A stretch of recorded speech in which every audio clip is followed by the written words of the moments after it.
125 feet की मूर्ति मैं आपको दिखाना चाहता हूँ। इस तरीके से देखिए, ये जो एक भव्य और विशालकाय जो मूर्ति आप मेरे पीछे देख पा रहे हैं, ये मूर्ति बनाने का काम जिस तरीके से 125वें बाबा साहब की जयंती के उपलक्ष्य पर रखा गया था, ये सवाल या निशान तमाम तरीके से केसीआर के ऊपर में खड़े इस वक्त भी किए गए कि बाबा साहब के 125 फीट की मूर्ति उन्होंने बनाने का आखिर काम क्यों किया। ऐसा क्या वो बड़ी वजह हुई जिसके कारण केसीआर को बाबा साहब के 125 फीट की मूर्ति बनाना पड़ा। इसके साथ जय भीम, मैं हूँ परागमेंद्र, आप देख रहे हैं नेशनल चौपाल। इस वक्त हैदराबाद में हूँ और बता दें कि हैदराबाद में एक ऐसी ऐतिहासिक चीज़ हुई जिसको लेकर देश और दुनिया के अंदर में हैदराबाद की जो तमाम तस्वीरें हैं लगातार सोशल मीडिया और मेन स्ट्रीम के मीडिया के अंदर में वायरल हुई। बता दें, तेलंगाना के हैदराबाद के अंदर में विश्व रत्न परम पूज्य डॉक्टर बाबा साहब अम्बेडकर इनकी 125 फीट की मूर्ति बनाई गई और 125 फीट की मूर्ति मैं आपको दिखाना चाहता हूँ। इस तरीके से देखिए, ये जो एक भव्य और विशालकाय जो मूर्ति आप मेरे पीछे देख पा रहे हैं,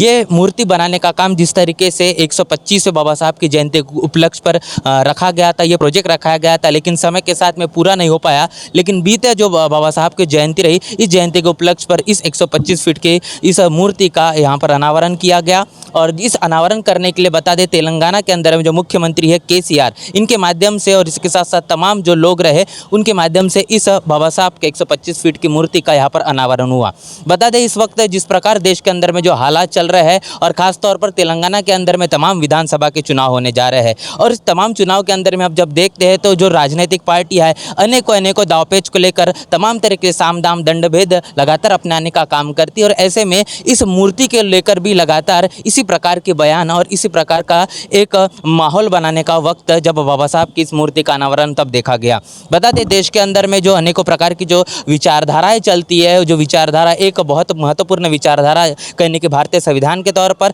समता, स्वतंत्रता, बंधुता और न्याय को प्रस्थापित रखने वाली जो अम्बेडकरवादी विचारधारा कहती है, और ऐसे अम्बेडकरवादी विचारधारा रखने वाली ऐसी गिनी चुनी ही पार्टियां देश के अंदर में है। और इसके साथ साथ तमाम नेशनल पार्टियां भी हमको देखने को मिलती है। केसीआर की जो सरकार कहने के तेलंगाना के अंदर में चल रही है, उनके माध्यम से जिस प्रकार इस मूर्ति का अनावरण किया गया,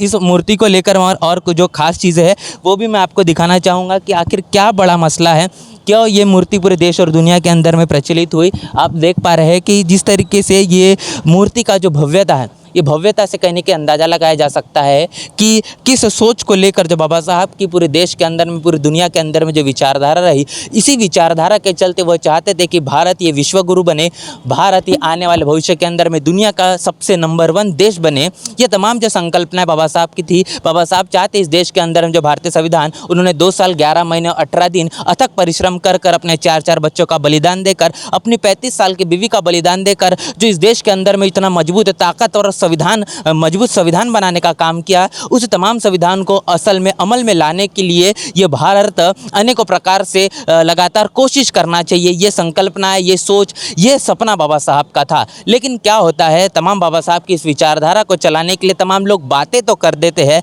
लेकिन उन तमाम चीज़ों को अमल में ला नहीं पाते, उन तमाम चीज़ों को ज़मीन पर उतार नहीं पाते। और ये तमाम चीज़ें कहीं ना कहीं इस बाबा साहब के 125 फीट की मूर्ति को लेकर भी हमको देखने को मिलती है।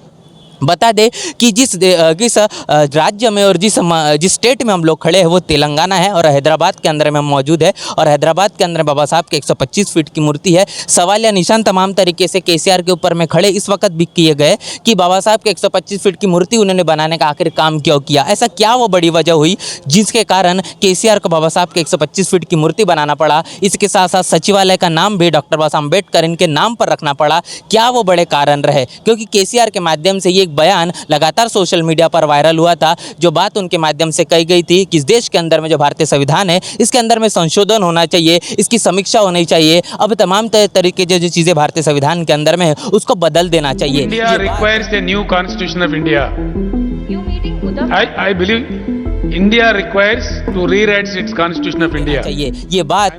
केसीआर के माध्यम से कही गई थी। और आप समझ पा रहे हैं कि जो लोग या जो व्यक्ति इस प्रकार की विचारधारा रखते हैं कि बाबा साहब के संविधान को खत्म कर दिया जाए और इस तरीके से तमाम तरीके से संविधान के अंदर में तब्दीली लाई जाए, ऐसे लोग आकर बाबा साहब से इतना ज़्यादा प्रेम करना क्यों शुरू कर देते हैं, ये बड़ा सवाल है साथियों। तो जब इस देश के अंदर में जिस तरीके से जो आइडियोलॉजी और जो विचारधारा है हम देखते हैं, ऐसे में एक विचारधारा तेलंगाना के अंदर में भी लगातार अपना जनाधार बढ़ाते हुए नजर आ रही है। एक ऐसी विचारधारा जो इस देश के अंदर में समता, स्वतंत्रता, बंधुता और न्याय को प्रस्थापित करना चाहती है, जो अम्बेडकरवादी विचारधारा हम जिसको कह सकते हैं। बता दें कि जिस प्रकार पूरे तेलंगाना के अंदर में तमाम विधानसभा के चुनाव चल रहे हैं, ऐसे में बता दें बहुजन समाज पार्टी के जो प्रदेश अध्यक्ष है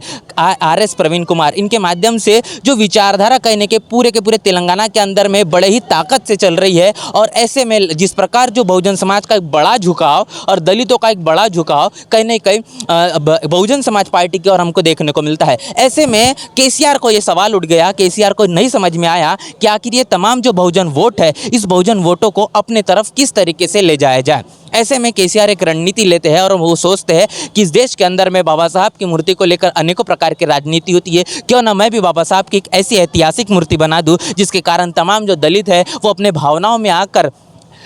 तमाम तरीके से मेरी और या फिर मेरी पार्टी की ओर या मेरी विचारधारा की ओर चले आए। लेकिन देखते हैं जिस प्रकार अगर RS प्रवीण कुमार ने पूरे के पूरे तेलंगाना के अंदर में जो बहुजनवादी विचारधारा, बहुजन समाज पार्टी का जो आंदोलन है, ये अगर बढ़ाने का काम नहीं किया गया होता तो सवाल ये पैदा होता है कि बाबा साहब की 125 फीट की मूर्ति शायद नहीं बनती। इसी के साथ साथ बाबा साहब के नाम पर जो सचिवालय का नाम दिया गया है, ये भी सारी चीज़ें संभव नहीं हो पाती। तो आप समझ पा रहे हैं कि इसी दौरान RS प्रवीण कुमार के माध्यम से 25 सवाल कहने के KCR के सरकार पर दागे गए थे। उन तमाम 25 सवाल में उन्होंने पूछे थे कि तेलंगाना के अंदर में तमाम जो दलित, आदिवासी, पिछड़ा और खासतौर पर धार्मिक अल्पसंख्यक में से जो मुस्लिम समाज के लोग हैं, इनकी तमाम जो समस्या है, इनका निवारण करने के बजाय, इनकी तमाम समस्याओं को खत्म करने के बजाय अगर बाबा साहब की 125 फुट की मूर्ति बनाना ये कितना ज़्यादा महत्वपूर्ण है। ठीक है, आप अगर बना रहे हैं ये बहुत अच्छी बात है, लेकिन इसके साथ साथ तेलंगाना के अंदर में जो ज़मीनी हकीकत है, जो बहुजन समाज की समस्याओं से जुड़ी है, उसके लिए क्या आप कर रहे हैं। ये ऐसे कई जो महत्वपूर्ण 25 सवाल KCR के माध्यम से KCR को लेकर जो RS प्रवीण कुमार ने किए थे, उन तमाम 25 सवालों के जवाब अब तक के नहीं दिए। बता दूं, इतिहास रहा है बाबा साहब के पहले भी और ख़ास तौर पर बाबा साहब के दौर में, जब बाबा साहब कहते हैं कि इस देश के अंदर में मैं समता, स्वतंत्रता, बंधुता और न्याय को प्रस्तावित करना चाहता हूँ, इस देश के अंदर में तमाम दबे कुछ लोगों को मुख्य धारा में लाना चाहता हूँ। ऐसे तमाम लोग बाबा साहब के इस विचारधारा को निस्तनाबूद करने के लिए जिस प्रकार समय समय पर काम करते हैं, वो वक्त उस तरीके से था। उसके बाद में जब बाबा साहब की विचारधारा चलने वाली तमाम जो देश के अंदर में बहुजन समाज पार्टी या तमाम इस तरीके की जो पार्टी हमको नजर आती है और जो आंदोलन कहने के खासतौर पर बहुजन समाज पार्टी चला रही है, उसको निस्तनाबूद करने के लिए इस प्रकार के लगातार जो हथकंडे पूरे के पूरे देश के अंदर में खासतौर पर तेलंगाना के अंदर में किए जा रहे हैं। लेकिन आने वाला जो विधानसभा का चुनाव है, ये बहुत महत्वपूर्ण साबित होने वाला है कि क्या तेलंगाना की जो जनता है, ये तेलंगाना की जनता फिर एक बार KCR को, जो इस देश के अंदर में संविधान बदलने की बात करते हैं, जो इस देश के अंदर में तमाम भारतीय संविधान के अंदर में संशोधन करने की बात करते हैं, जो तमाम दलित, आदिवासी और पिछड़ों के ऊपर में जो होने वाले अन्य अत्याचार हैं, इसके ऊपर में कहीं के लगाम नहीं लगाते हुए नजर आ रहे हैं। ऐसे में क्या फिर एक बार बहुजन समाज उन्हीं KCR के पीछे चले जाएगा या फिर अपने तमाम समस्याओं का निवारण करने के लिए जिस प्रकार RS प्रवीण कुमार लगातार पूरे तेलंगाना के अंदर में जन जन तक पहुंच रहे, तमाम मसलों को लगातार उठाने का काम कर रहे हैं, चाहे फिर वो छात्रों का हो, चाहे फिर तमाम युवाओं का हो, इसके साथ साथ बूढ़े हो, बुजुर्ग हो, तमाम तबके के जो लोग हैं, दलित हो, आदिवासी हो, पिछड़े, उन सभी की समस्याओं को जिस प्रकार लगातार उठाने का काम कर रहे हैं, किस तरीके से क्या 125 फीट की मूर्ति को लेकर बहुजन समाज का KCR के खेमे में चले जाएगा। बाबा साहब के नाम पर सचिवालय का नाम रख देने से क्या दलित समाज, क्या बहुजन समाज KCR के पीछे में फिर एक बार चला जाएगा। ये तमाम बड़े सवाल है साथियों, और आने वाले विधानसभा के चुनाव में ये तमाम जो सवालों के जवाब आपको जरूर मिल जाएंगे। बाबा साहब के 125 फीट की मूर्ति तो हमने बना दी, लेकिन बाबा साहब के लिखे हुए संविधान को आज भी पूरे देश के अंदर में हम अमल नहीं कर पाए हैं। तो बहुजन समाज के होने के नाते आपकी जिम्मेदारी है कि तमाम जो लोग इस देश के अंदर में बाबा साहब के संविधान को जीवित रखना चाहते हैं, उनके खेमे में आकर आप जब खड़े हो जाए, उनकी विचारधारा को मजबूत करना शुरू कर दे, तब जाके इस देश का संविधान बच सकता है, तब जाके बाबा साहब की समता, स्वतंत्रता, बंधुता और न्याय को प्रस्थापित करने वाली विचारधारा बच सकती है। पूरे मसले को लेकर क्या आपकी राय, प्रतिक्रिया है? और जिस प्रकार KCR ने बाबा साहब के 125 फीट की मूर्ति बना दी, लेकिन जमीनी हकीकत कुछ और देखने को मिलती है। लगातार KCR के इन पूरे के पूरे हथकंडे को आज बहुजन समाज समझते आ रहा है। इसके साथ साथ इन तमाम चीज़ों को पर्दाफाश करने का काम जिस प्रकार तेलंगाना के अंदर में बड़े पैमाने पर RS प्रवीण कुमार के माध्यम से तमाम 25 सवालों को लेकर किए गए, जिसके जवाब अब तक के हमको नहीं मिले। तमाम चीज़ों को लेकर आपकी क्या राय, प्रतिक्रिया कमेंट बॉक्स में लिखकर जरूर बताएं। बने रहे नेशनल चौपाल के साथ, मिलते हैं नए वीडियो में, तब तक के लिए जय भीम, जय भारत। बहुजन विचारधारा को घर घर तक पहुंचाने के लिए हमारे YouTube चैनल को सब्सक्राइब करें, लाइक करें, कमेंट करें, शेयर करें और बेल आइकन की घंटी दबाना ना भूलें।